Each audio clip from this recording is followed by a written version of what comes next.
a lot, Jasmine. For years, the Drug Enforcement Administration has been warning that drug cartels are tricking young people to buy fake medications that are made with fentanyl. But they also may be targeting those same individuals to unwittingly smuggle those same drugs across the border. Now, here to share some insight into this is John Gonzalez, the Assistant Special Agent in charge of DEA El Paso's division. John, thank you so much for being here. Appreciate you showing up.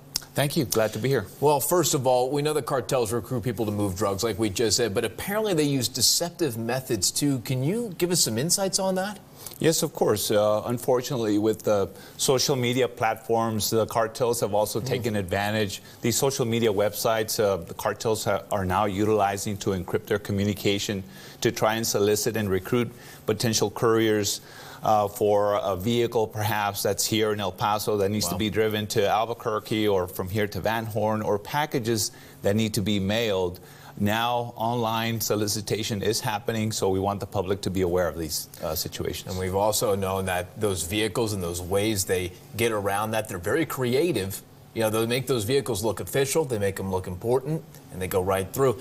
And you know what, we've seen that before. I want to ask you, though, are they targeting young people, old people, all kinds of people? What kind of people do they target?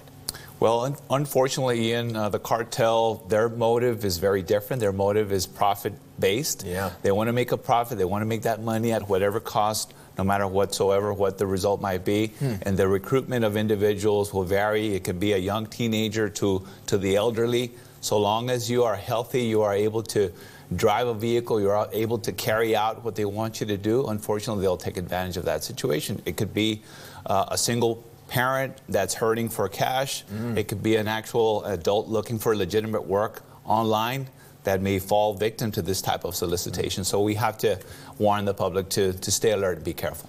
Well, that's a great transition, because speaking of the public, how can our viewers, how can we stay safe from falling victim to stuff like that? We want the public to be cautious, use extreme caution when you're out there, you're on these media platforms.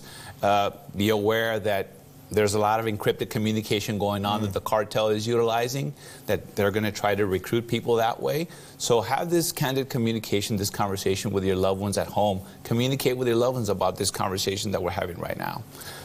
So we always like to push to DEA.gov, DEA.com, because I'm sure you guys have really, really specific resources just for this instance that, you know, people can check out. Is that true? Yes, at DEA.gov, the public can go in and see how we function both domestically and internationally. You can learn a lot about how we function.